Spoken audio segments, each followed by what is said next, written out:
ನೀವು ನೋಡ್ತಾ ಇದ್ದೀರಾ BBC ನ್ಯೂಸ್. ನಾನು ಸ್ವಾಗತ್. ಹಾಸನ ಜಿಲ್ಲೆಯ ದಿನದ ಪ್ರಮುಖ ಸುದ್ದಿಗಳ ಕ್ವಿಕ್ ರೌಂಡ್ ಆಫ್ ನಲ್ಲಿ ಮೊದಲನೇದಾಗಿ ಹೆಡ್ಲೈನ್ಸ್. ಹೆಚ್ಚುವರಿ ವರದಕ್ಷಿಣೆಗಾಗಿ ಪತ್ನಿಗೆ ಕಿರುಕುಳ, ಪತ್ನಿಗೆ ವಂಚಿಸಿ ಪತಿ ಎರಡನೇ ಮದುವೆ. ಹಾಸನದ ಪೊಲೀಸ್ ಠಾಣೆ ಎದುರು ಕುಟುಂಬಸ್ಥರ ಕಣ್ಣೀರು. ಹಾಸನದ ಹೊಸ ಬಸ್ ನಿಲ್ದಾಣದಲ್ಲಿ ಮೂಲ ಸೌಕರ್ಯಗಳ ಕೊರತೆ, ಸಾರ್ವಜನಿಕರ ಆಕ್ರೋಶ, ಉಗ್ರ ಹೋರಾಟದ ಎಚ್ಚರಿಕೆ. ಆನ್ಲೈನ್ ಔಷಧ ಮಾರಾಟ ನಿಷೇಧಕ್ಕೆ ಆಗ್ರಹ, ಹಾಸನದ ಜಿಲ್ಲಾಧಿಕಾರಿಗಳಿಗೆ ಔಷಧಿ ವ್ಯಾಪಾರಿಗಳ ಸಂಘದಿಂದ ಮನವಿ. ಮೇ 20ರಂದು ಬೃಹತ್ ಪ್ರತಿಭಟನೆಗೆ ಕರೆ. ಅಕ್ರಮವಾಗಿ ಓವರ್ ಹೆಡ್ ನೀರಿನ ಟ್ಯಾಂಕ್ ನಿರ್ಮಾಣಕ್ಕೆ ಯತ್ನ, ಯಲಹಂಕ ಗ್ರಾಮ ಪಂಚಾಯಿತಿ ವಿರುದ್ಧ ಆರೋಪ, ಕುಟುಂಬಸ್ಥರಿಂದ ಕಣ್ಣೀರು.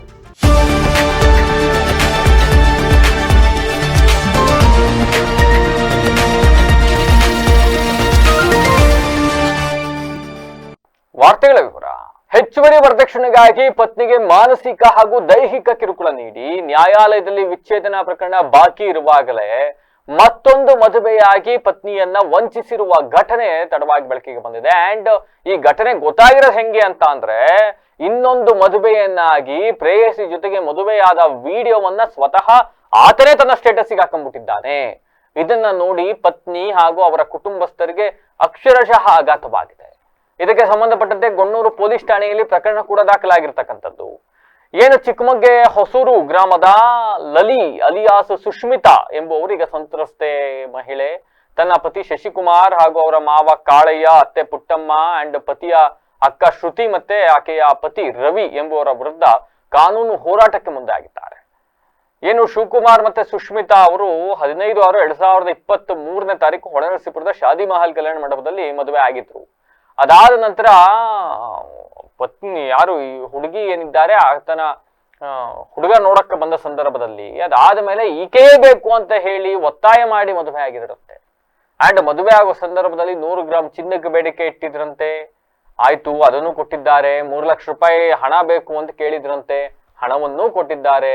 ಆದ್ರೆ ಮದುವೆ ಆದ ಕೇವಲ 6 ತಿಂಗಳಲ್ಲೇ ಪತಿ ತನ್ನ ಅಸಲಿ ಮುಖ ತೋರ್ಸಕ್ ಸ್ಟಾರ್ಟ್ ಮಾಡ್ಬಿಟ್ಟಿದ್ನಂತೆ. ನಾನು JCB ತಗೊಂಬೇಕು, ಕಾರ್ ತಗೊಂಬೇಕು, ಮತ್ತೊಂದು ಇನ್ನೊಂದು ಅಂತ ಪದೇ ಪದೇ ವರದಕ್ಷಿಣೆ ತಗೊಂಬರಬೇಕು ಅಂತ ಕಿರುಕುಳ ಕೊಡ್ತಾ ಇದ್ದ ಅಂತ ಇವ್ರ ಆರೋಪ. ಅಂಡ್ ಮನೆಯಲ್ಲಿ ಕರೆಕ್ಟ್ ಆಗಿ ಊಟ ಕೊಡ್ತಾ ಇರ್ಲಿಲ್ವಂತೆ, ಊಟದ ಜೊತೆ ಏನೋ ಮಾತ್ರೆ ಕೊಡ್ತಾ ಇದ್ರು. ಹೀಗೆ ಒಂದಿಷ್ಟು ಆರೋಪಗಳನ್ನ ಮಾಡಿದ್ದಾರೆ.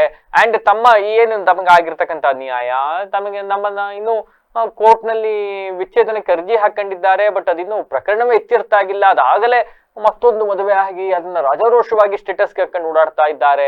ನನಗೆ ನ್ಯಾಯ ಬೇಕು, ನನ್ನ ತಂಗಿಗೆ ನ್ಯಾಯ ಬೇಕು, ನನ್ನ ಮಗಳಿಗೆ ನ್ಯಾಯ ಬೇಕು ಅಂತ ಹೇಳಿ ಇಡೀ ಕುಟುಂಬಸ್ಥರು ಹಾಸನದ KR ಪುರಂ ಠಾಣೆ ಮುಂದೆ ಕಣ್ಣೀರು ಹಾಕಿದ್ದಾರೆ, ಮನವಿಯನ್ನ ಮಾಡ್ಕೊಳ್ತಾ ಇದ್ದಾರೆ, ನ್ಯಾಯಕ್ಕಾಗಿ ಹೋರಾಟವನ್ನ ಮಾಡ್ತಾ ಇದ್ದಾರೆ.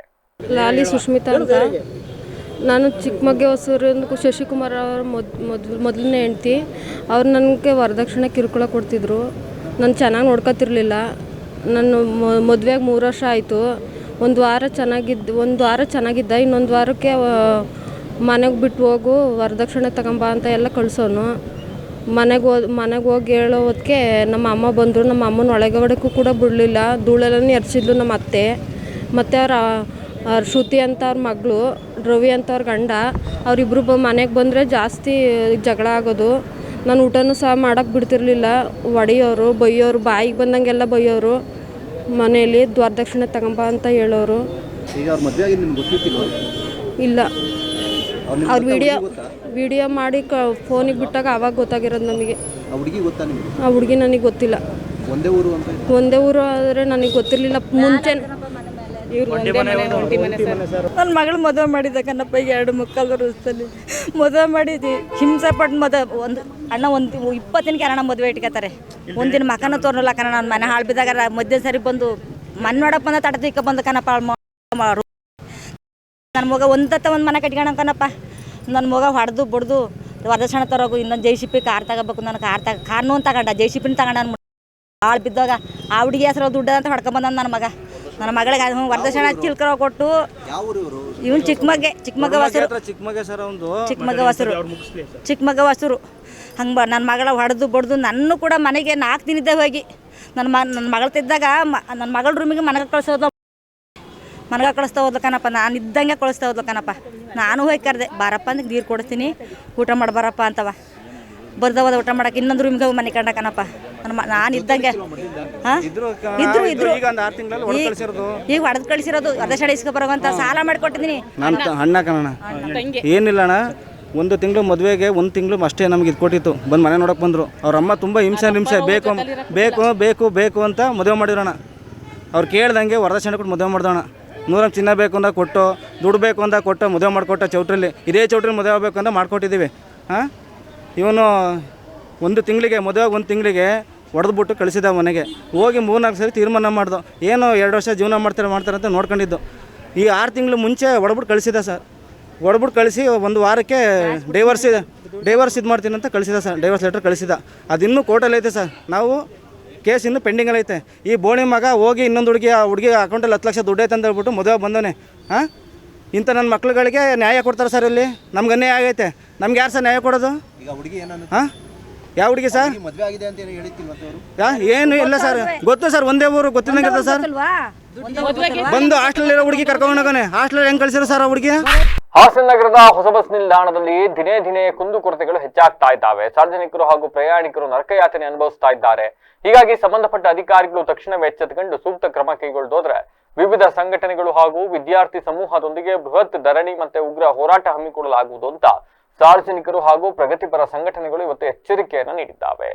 ಬಸ್ ನಿಲ್ದಾಣದ ಮುಂಭಾಗದ ರಸ್ತೆ ಅತ್ಯಂತ ಕಿರಿದಾಗಿದೆ. ವಾಹನಗಳು ಮುಖಾಮುಖಿ ಸಂಚರಿಸುವುದರಿಂದ ಪ್ರತಿದಿನ ಸಂಚಾರ ದಟ್ಟಣೆ ಹಾಗೂ ಸಾರ್ವಜನಿಕರ ಪರದಾಟ ತಪ್ಪುತ್ತಾ ಇಲ್ಲ. ಕೆಎಸ್ಆರ್ಟಿಸಿ ಬಸ್ಗಳು ಫ್ಲೈಓವರ್ ಮೇಲೆ ಬಂದು ಕೋರ್ಟ್ ಸಂಕೀರ್ಣದ ಮುಂದೆ ತಿರುಗಬೇಕಾಗಿದ್ರು ಕೂಡ ನಿಯಮ ಉಲ್ಲಂಘಿಸಿ ಅಲ್ಲೊಂದು ಕಾಲ್ದಾರಿ ಇದೆ, ಅಲ್ಲೇ ಬರ್ತಾ ಇದಾವೆ ಒಳಗಡೆಗೆ. ಇದರಿಂದ ಆಕ್ಸಿಡೆಂಟ್ ಆಗುವ ಸಾಧ್ಯತೆ ಇದ್ದಾವೆ. ನಿಲ್ದಾಣ ಮುಂಭಾಗ ಹೌಸಿಂಗ್ ಬೋರ್ಡ್ ಕಡೆಗೆ ಹೋಗುವ ರಸ್ತೆಯಲ್ಲಿ ಯಾವುದೇ ಸ್ಪೀಡ್ ಬ್ರೇಕರ್ಗಳಿಲ್ಲದ ಕಾರಣ ಸರಣಿ ಅಪಘಾತಗಳು ಸಂಭವಿಸ್ತಾ ಇದ್ದಾವೆ. ನಿಲ್ದಾಣದ ಒಳಗಡೆ ಪ್ರಯಾಣಿಕರಿಗೆ ವಿಶ್ರಾಂತಿ ಕೊಠಡಿ ಇಲ್ಲ, ಮಕ್ಕಳಿಗೆ ಹಾಲುಣಿಸೋ ಕೇಂದ್ರ ಇಲ್ಲ, ಗರ್ಭಿಣಿಯರಿಗೆ ವಿಶೇಷ ರೆಸ್ಟ್ ಮಾಡೋಕೆ ಕೊಠಡಿಗಳ ವ್ಯವಸ್ಥೆ ಇಲ್ಲ, ಕನಿಷ್ಠ ಕುಡಿಯುವ ಶುದ್ಧ ನೀರಿನ ಘಟಕಗಳು ಕೂಡ ಅಲ್ಲಿ ಯಾವ ಕೂಡ ಕೆಲಸ ಮಾಡ್ತಾ ಇಲ್ಲ. ಇದರಿಂದ ಸಾರ್ವಜನಿಕರು ಪರದಾಡುವಂತಾಗಿದೆ. ಇನ್ನು ನಿಲ್ದಾಣದ ಒಳಗಡೆ ನುಗ್ಗುವ ಕೆಲವು ಆಟೋ ಚಾಲಕರು ಪ್ರಯಾಣಿಕರನ್ನ ಬಲವಂತವಾಗಿ ಆಟೋ ಹತ್ತಿಸ್ಕೊಳ್ತಕ್ಕಂಥದ್ದು, ಕಾಕಿ ಸಮವಸ್ತ್ರ ಧರಿಸದೆ ನಿಗದಿತ ಸೀಟ್ ಮಿತಿಮೀರಿ ಹಾಕ್ತಕ್ಕಂಥದ್ದು, ಅತಿವೇಗವಾಗಿ ಚಲಾವಣೆ ಮಾಡ್ತಕ್ಕಂಥದ್ದು, ಈ ಯಾವುದೇ ಟ್ರಾಫಿಕ್ ನಿಯಮಗಳನ್ನ ಅಲ್ಲಿ ಪಾಲಿಸ್ತಾ ಇಲ್ಲ.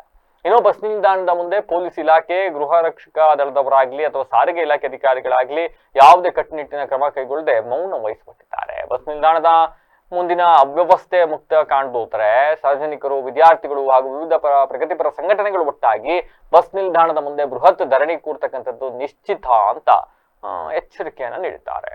ನಾನು ಸಮಾಜದ ಬಗ್ಗೆ ಮತ್ತು ಸಮಾಜದ ಜನರ ಬಗ್ಗೆ ನಾವು ಕಾಳಜಿನ ಇಟ್ಕೊಂಡಿರೋವಂಥವ್ರು, ಪ್ರತಿ ದಿವಸ ಹೋರಾಟಗಳನ್ನ ಮಾಡೋವಂಥವ್ರು. ಈ ಜಾಗದಲ್ಲಿ ಈ ಫ್ಲೈಓವರ್ ಬರಬೇಕು, ಈ ರಸ್ತೆಗಳು ಬರಬೇಕು ಅಂತ ಹೇಳಿದ್ರೆ ಕನಿಷ್ಠ ಪಕ್ಷ ಅಂದರೂ ಕೂಡ 20-30 ಸರಿ ನಮ್ಮ ಸಂಘಟನೆಯಿಂದ ನಾವು ಎಲ್ಲ ಸ್ಥಳೀಯರು, ಸಂಘಟನೆಯವರು ಎಲ್ಲ ಸೇರ್ಕೊಂಡು ಇಲ್ಲಿ ಸ್ಟ್ರೈಕ್ ಮಾಡಿ ಎಲ್ಲ ವ್ಯವಸ್ಥೆಗಳನ್ನ ಮಾಡಿದ್ದೀವಿ ಸರ್. ಇವತ್ತು ನಾವು ಇಲ್ಲಿ ಏಕಾಏಕಿ ಇಲ್ಲಿ ಪ್ರತಿಭಟನೆ ಮಾಡಬೇಕು ಅಂತೇಳಿ ತೀರ್ಮಾನ ಮಾಡಿರೋಂಥ ಉದ್ದೇಶ ಏನಪ್ಪ ಅಂದರೆ, ಮೊದಲನೇದಾಗಿ ಸರ್, ಫ್ಲೈಓವರ್ ಮೇಲೆ ಬರುವಂಥ ಬಸ್ಸುಗಳು ನ್ಯಾಯಾಲಯದ ಏನು ಹೊಸ ಕೋರ್ಟ್ ಇದೆ, ಆ ಕೋರ್ಟ್ ಮುಂದ್ಗಡೆ ಯೂ ಟರ್ನ್ ತೊಗೊಂಡು ಬರಬೇಕು ಸರ್. ಬಟ್ ಆದರೆ ಎಲ್ಲ ಬಸ್ಗಳು ಏನು ಮಾಡ್ತಾಯಿದ್ದಾರೆ ಅಂದರೆ, ಸಾಕಷ್ಟು ಬಸ್ಗಳು ಇಲ್ಲಿರುವಂಥ ಕಿರುದಾರಿನಲ್ಲೇ ಬರ್ತಾಯಿದ್ದಾರೆ. ತುಂಬ ಒಂದು ಆಕ್ಸಿಡೆಂಟ್ಗಳು, ಝೋನ್ಗಳು ಆಕ್ಸಿಡೆಂಟ್ ಆಗ್ತಾಯಿದೆ ಸರ್. ಆಮೇಲೆ ನೋ ಪಾರ್ಕಿಂಗ್ ಬೋರ್ಡ್ ಇದೆ ಸರ್. ಒಂದೊಂದು ಲೈನಲ್ಲಿ ಸರ್ 350-400 ಗಾಡಿ ನಿಂತಿದೆ. ನೋಡಿ, ಇಲ್ಲೊಂದು 350-400 ಗಾಡಿ ನಿಂತಿದೆ, ಅಲ್ಲೊಂದು 350-400 ಗಾಡಿ ನಿಂತಿದೆ ಸರ್. ಆಟೋ ಚಾಲಕರು ಯಾವುದೇ ರೀತಿಯಂಥ ಟ್ರಾಫಿಕ್ನ ನಿಯಮಗಳನ್ನ ಪಾಲನೆ ಮಾಡ್ತಾಯಿಲ್ಲ ಸರ್. ಕಾಕಿ ಶರ್ಟ್ಗಳನ್ನ ಹಾಕ್ತಾಯಿಲ್ಲ. ಮತ್ತು ಬಸ್ ಸ್ಟ್ಯಾಂಡ್ ಒಳಗಡೆ ನೀವೇ ನೋಡಿದ್ರಿ, ಅಲ್ಲಿ ಬಸ್ ಸ್ಟ್ಯಾಂಡ್ ಒಳಗಡೆಯಿಂದ ಸಾರ್ವಜನಿಕರಿಗೆ ಕಿರಿಕಿರಿ ಆಗ್ತದೆ. ನಮ್ಮ ಆಟ ಹತ್ತಿ ಅಂತೇಳಿ ಕೈ ಹಿಡಿದು ಎಳೆದು ಆಟೋ ಕೂರಿಸೋಂಥ ಪರಿಸ್ಥಿತಿಗಳನ್ನ ನಿರ್ಮಾಣ ಮಾಡಿದ್ದಾರೆ. ಈ ಸಂಬಂಧಪಟ್ಟಂಗೆ ಯಾವುದೇ ರೀತಿಯಿಂದ ಇಲಾಖೆ ಅಧಿಕಾರಿಗಳು, ಪ್ರಾದೇಶಿಕ ಸಾರಿಗೆ ಇಲಾಖೆ ಅಧಿಕಾರಿಗಳು ಯಾವುದೇ ಕಣ್ಣು ಮುಚ್ಕೊಂಡು ಕೂತಿದ್ದಾರೆ ಏನೋ ಗೊತ್ತಿಲ್ಲ ಸರ್. ಮತ್ತು ಮೂರನೇದಾಗಿ ಏನಂದರೆ, ಅಲ್ಲಿ ಸರ್ ಆ ಟ್ರಾಫಿಕ್ದು ಒಂದು ಝೋನ್ ಇಟ್ಟಿದ್ದಾರೆ. ಬಟ್ ಆದರೆ ಇದು ಒಂದು ಸಿಂಗಲ್ ಲೈನು ಸರ್, ಇದು ಒನ್ ವೇ ರೋಡ್. ಅದು ಅಲ್ಲಿ ಎರಡೂ ಕಡೆಯಿಂದ ಎರಡೂ ಪಥದಲ್ಲಿ ಗಾಡಿಗಳು ಚಲಿಸ್ತವೆ. ಆ ಚಲಿಸೋವಂಥದಕ್ಕೆ 100 ಆಕ್ಸಿಡೆಂಟ್ಗಳು ಆಗ್ತದೆ. ಅದನ್ನು ಕೇಳೋರು ಯಾರೂ ಇಲ್ಲ ಇಲ್ಲಿ. ಮತ್ತೆ ಹೊಸ ಬಸ್ ಸ್ಟ್ಯಾಂಡ್ಗೆ ಹೊಂದ್ಕೊಂಡಿರೋಂಥ ಫ್ರೀ ಹಾಕಿದ್ದೀರಾ, ಮತ್ತೆ ಯಾಕೆ ಅಮೌಂಟ್ ತಗೋತೀರಾ? ಬೋರ್ಡ್ ಯಾಕೆ ತಗೋಬೇಕು? ಅಲ್ಲ, ಬೋರ್ಡ್ ಯಾಕೆ ಹಾಕ್ಬೇಕು? ಬೋರ್ಡ್ ತೆಗೆದಾಕ್ಬೇಕು. ಈಗ ಗೊತ್ತಿರಲ್ಲ ಎಷ್ಟೋ ಜನಕ್ಕೆ ಬಂದಿರ್ತಾರಪ್ಪ ಅಲ್ವಾ, ಇರೋರು ಇರ್ತಾರೆ, ಇಲ್ಲದೆ ಇರೋರು ಇರ್ತಾರೆ. ಅಂಥವ್ರು ಏನು ಮಾಡ್ತಾರೆ ಅಲ್ವಾ? ಬೋರ್ಡ್ ನೋಡ್ಕೊಂಡೆ ಅವರು ಬರೋದು. ತೊಂದರೆ ಸುಮಾರಾಗಿದೆ ಸರ್, ಪರವಾಗಿಲ್ಲ. ಹೌದು, ಫ್ರೀ ಎಲ್ಲೂ ಇದು ಇಲ್ಲ, 5 ರೂಪೀಸ್. ಆನ್ಲೈನ್ ಮೂಲಕ ನಿಯಮ ಬಾಹಿರವಾಗಿ ನಡೆಸ್ತಾ ಇರ್ತಕ್ಕಂಥ ಔಷಧ ಮಾರಾಟವನ್ನ ತಕ್ಷಣವೇ ನಿಷೇಧಿಸಬೇಕು ಅಂತ ಆಗ್ರಹಿಸಿ ಹಾಸನ ಜಿಲ್ಲಾ ಔಷಧಿ ವ್ಯಾಪಾರಿಗಳ ಕ್ಷೇಮಾಭಿವೃದ್ಧಿ ಸಂಘದ ಪದಾಧಿಕಾರಿಗಳು ಜಿಲ್ಲಾಧಿಕಾರಿಗಳಿಗೆ ಮನವಿಯನ್ನು ಸಲ್ಲಿಸಿದ್ದಾರೆ. ಈ ಸಂದರ್ಭದಲ್ಲಿ ಮಾತನಾಡಿದ ಸಂಘದ ಅಧ್ಯಕ್ಷರಾದ ಸಣ್ಣ ಮಂಜೇಗೌಡ ಅವರು ಕೋವಿಡ್ ಸಂಕಷ್ಟದ ಸಮಯದಲ್ಲಿ ತಾತ್ಕಾಲಿಕವಾಗಿ ಆರಂಭವಾದ ಆನ್ಲೈನ್ ಔಷಧ ಮಾರಾಟ ವ್ಯವಸ್ಥೆಯು ಕೂಡ ಪ್ರಸ್ತುತ ಸಾರ್ವಜನಿಕರ ಆರೋಗ್ಯದ ಮೇಲೆ ತೀವ್ರ ವ್ಯತಿರಿಕ್ತ ಪರಿಣಾಮವನ್ನು ಬೀರ್ತಾ ಇದ್ದಾವೆ.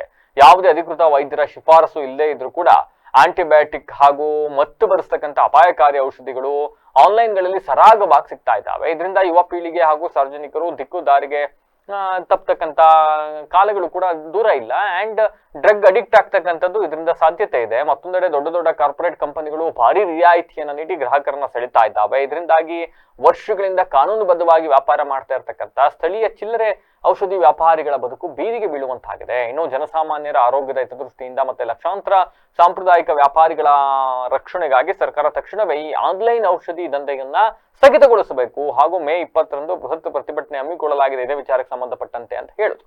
ಅಂಡ್ ಈ ಸಂದರ್ಭದಲ್ಲಿ ಸಂಘದ ಪ್ರಮುಖ ಪದಾಧಿಕಾರಿಗಳು ಹಾಗೂ ಸದಸ್ಯರು ಭಾಗವಹಿಸಿದರು. ನಾವು ಆಲ್ ಇಂಡಿಯಾ ಆರ್ಗನೈಸೇಷನ್ಸ್ ಇದರಿಂದ ಒಂದು ಬಂದಿಗೆ ಕರೆ ಕೊಟ್ಟಿದ್ದಾರೆ. ಅದು ಏನಕ್ಕೆ ಅಂದರೆ to stop online sale medicines, ಅಂದರೆ ಆನ್ಲೈನ್ನಲ್ಲಿ ಮೆಡಿಷನ್ ಸೇಲ್ ಆಗ್ತಾಯಿದೆ, ಅದರಿಂದ ದುರುಪಯೋಗ ಜಾಸ್ತಿ ಆಗ್ತಾಯಿದೆ. ಜನಗಳಿಗೆ ಮೆಡಿಷನ್ಸ್ಗಳು ಸರಾಗವಾಗಿ ಸಿಗ್ತಾಯಿದೆ. ಆಂಟಿಬಯೋಟಿಕ್ ಆಗಲಿ ಅಥವಾ ಮತ್ತು ಬರೋ ಔಷಧಿಗಳಲ್ಲಿ ಇನ್ನೊಂದಾಗಲಿ ಅವ್ರು ಯಾವುದೇ ಒಂದು ಪ್ರಿಸ್ಕ್ರಿಪ್ಷನ್ ಇಲ್ಲದೆ ಒಂದು ಜನ್ರೇಟ್ ಮಾಡಿಬಿಟ್ಟು ಏನೋ ಒಂದು ಪ್ರಿಸ್ಕ್ರಿಪ್ಷನ್ ಜನ್ರೇಟ್ ಮಾಡಿ ಅದರಿಂದ ಔಷಧಿ ತರಿಸ್ಕೊಂಡು ಮಾರ್ತಾಯಿದ್ದಾರೆ. ಅದು ಜನಗಳ ಮೇಲೆ ಭಾರಿ ಅತಿರಿಕ್ತ ಪರಿಣಾಮವನ್ನು ಬೀರ್ತಾ ಇದೆ. ಆನ್ಲೈನ್ ಬಿಸ್ನೆಸ್ಸನ್ನು ಅದು ಕೋವಿಡ್ ಟೈಮ್ನಲ್ಲಿ ಸರ್ಕಾರದವರು ಟೆಂಪ್ರರಿಯಾಗಿ ಒಂದು ಪರ್ಮಿಷನ್ ಕೊಟ್ಟಿದ್ದರು.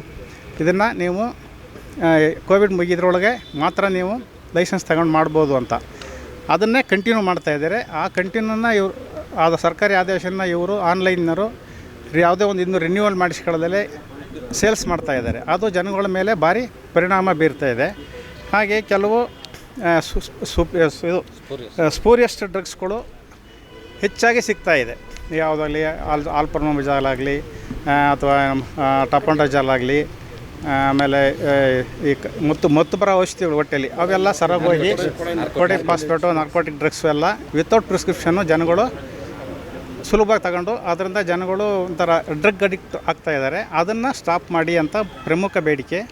ಆಮೇಲೆ ಕೆಲವು ಕಾರ್ಪೊರೇಟು ಕಂಪ್ನಿಗಳು ಹೆವಿ ಡಿಸ್ಕೌಂಟ್ ಕೊಟ್ಟು ಅಟ್ರಾಕ್ಷನ್ ಮಾಡ್ಕೊಂಡು ನಮ್ಮ ಹತ್ರ ತಗೊಳ್ಳಿ ಅಂತ ಹೇಳ್ಬಿಟ್ಟು ಇದು ಕೆಲವೇ ಮಂದಿಗಳು ಕಾರ್ಪೊರೇಟ್ ಕಂಪ್ನಿಗಳು ಮಾಡ್ತಿವೆ. ಅದು ನಾವು 14 ಲಕ್ಷ ಜನ ಇದ್ದೀವಿ, ಯಾರು ಆಲ್ ಓವರ್ ಇಂಡಿಯಾ ಕೆಮಿಸ್ಟ್ಗಳು. ಇದು ನಮ್ಮ ವ್ಯಾಪಾರದ ಮೇಲೆ ಭಾರಿ ಪರಿಣಾಮ ಬೀಳ್ತಾ ಇದೆ. ಆ ಡಿಸ್ಕೌಂಟನ್ನು ಸ್ಪೆಷಲ್ ಇದನ್ನು ಕಾರ್ಪೊರೇಟ್ ಸಂಸ್ಥೆಗಳಿಗೆ ಕೊಡ್ತಾ ಇರೋದನ್ನು ನಿಲ್ಲಿಸಿ ಮತ್ತು ಅದು ಆನ್ಲೈನು ಸ್ಟಾಪ್ ಮಾಡಿ ಈ ಥರ ಇಲ್ಲೀಗಲ್ಲಾಗಿ ಸಪ್ಲೈ ಆಗ್ತಾ ಇರೋದಲ್ಲದೇ ನಿಲ್ಲಿಸಿ ಅಂತೇಳಿ ಆಲ್ ಇಂಡಿಯಾದವರು ಬಂದು ಕರೆ ಕೊಟ್ಟು ಬೇಲೂರು ತಾಲೂಕಿನ ಯಲಹಂಕ ಗ್ರಾಮ ಪಂಚಾಯಿತಿ ವ್ಯಾಪ್ತಿಯ ಮಲ್ಲಿಕಾರ್ಜುನಪುರದಲ್ಲಿ ಓವರ್ ಹೆಡ್ ಟ್ಯಾಂಕ್ ನಿರ್ಮಾಣ ಮಾಡತಕ್ಕಂಥ ವಿಚಾರವಾಗಿ ಸ್ಥಳೀಯ ಕುಟುಂಬ ಹಾಗೂ ಗ್ರಾಮ ಪಂಚಾಯಿತಿ ಅಧಿಕಾರಿಗಳ ನಡುವೆ ತೀವ್ರ ಉದ್ವಿಗ್ನ ಪರಿಸ್ಥಿತಿ ನಿರ್ಮಾಣವಾಗಿದೆ. ತಮ್ಮ ಪಾರಂಪರಿಕ ಜಾಗದಲ್ಲಿ ಯಾವುದೇ ಪೂರ್ವ ಸೂಚನೆಯನ್ನ ನೀಡದೆ ಅಧಿಕಾರಿಗಳು ಬಲವಂತವಾಗಿ ಕಾಮಗಾರಿಯನ್ನು ಆರಂಭಿಸಲು ಮುಂದಾಗಿದ್ದಾರೆ ಅಂತ ಕುಟುಂಬದವರು ಈಗ ಗಂಭೀರ ಆರೋಪವನ್ನ ಮಾಡ್ತಾ ಇರ್ತಕ್ಕಂಥದ್ದು. ಮಲ್ಲೇಶಪ್ಪ ಅವರ ಪುತ್ರ ವಿಜಯ್ ಕುಮಾರ್ ಅಂತಕ್ಕಂಥವ್ರು ಮಾತನಾಡಿದ್ದಾರೆ. ನಾವು ಸುಮಾರು 100ರಿಂದ 150 ವರ್ಷಗಳಿಂದ ಇದೇ ಸ್ಥಳದಲ್ಲಿ ವಾಸವಾಗಿದ್ದೀವಿ. ನಮ್ಮ ಪೂರ್ವಿಕರ ಕಾಲದಿಂದ ಕೂಡ ಈ ಸ್ಥಳದಲ್ಲಿ ನಾವು ವಾಸ ಮಾಡ್ತಾ ಇದ್ದೀವಿ. ಮನೆ ನಿರ್ಮಾಣ ಸೇರಿದಂತೆ ಕಂದಾಯ ಹಾಗೂ ತೆರಿಗೆಯನ್ನ ಗ್ರಾಮ ಪಂಚಾಯತಿಯಿಂದಲೇ ಕಟ್ಟಿಸ್ಕೊಂಡು ಬಂದಿದ್ದಾರೆ. ಆದ್ರೆ ಈಗ ಏಕಾಏಕಿ ಈ ಜಾಗ ಗ್ರಾಮ ಠಾಣಾ ಅಂತ ಹೇಳ್ಬಿಟ್ಟು ನಮ್ಮ ಮೇಲೆ ದೌರ್ಜನ್ಯ ಮಾಡ್ತಾ ಇದ್ದಾರೆ ಅಂತ ಆರೋಪಿಸಿದ್ದಾರೆ. ಅಂಡ್ ಅವರ ಪ್ರಕಾರ PDO, bill collector, revenue inspector, ಪೊಲೀಸರೊಂದಿಗೆ ಅಧಿಕಾರಿಗಳು ಸ್ಥಳಕ್ಕೆ ಬಂದು ಜೆಸಿಬಿ ಯಂತ್ರದ ಮೂಲಕ ಓವರ್ ಟ್ಯಾಂಕ್ ನಿರ್ಮಾಣಕ್ಕೆ ಗುಂಡಿ ತೋರಿಸಲು ಮುಂದಾಗಿದ್ದಾರೆ. ಯಾವುದೇ ನೋಟಿಸ್ ಅಥವಾ ಅನುಮತಿ ದಾಖಲೆಯನ್ನ ತೋರಿಸದೆ ಕಾಮಗಾರಿ ಆರಂಭಿಸಲಾಗಿದೆ ಅಂತ ದೂರಿದ್ರು. ಇನ್ನು ತಂದೆ ತಾಯಿಯನ್ನ ತಳ್ಳಾಟ ಮಾಡಿದ್ದಾರೆ, ಎಳ್ದಾಡಿದ್ದಾರೆ, ಮಾನಸಿಕ ಹಾಗೂ ದೈಹಿಕ ಹಿಂಸೆ ನೀಡಿದ್ದಾರೆ. ಮಹಿಳಾ ಪೊಲೀಸರು ಕೂಡ ನಮ್ಮನ್ನ ಎಳ್ದಾಡಿದ್ದಾರೆ. ರಕ್ಷಣೆ ನೀಡಬೇಕಾದ ಪೊಲೀಸ್ ಇಲಾಖೆಯೇ ದೌರ್ಜನ್ಯ ನಡೆಸುತ್ತಿರ್ತಕ್ಕಂಥದ್ದು ಬಹಳ ನೋವಿನ ಸಂಗತಿ ಅಂತ ಅಸಮಾಧಾನವನ್ನ ಹೊರಹಾಕಿರ್ತಕ್ಕಂಥದ್ದು. ಹಗರೆ ಅವರು ಗ್ರಾಮ.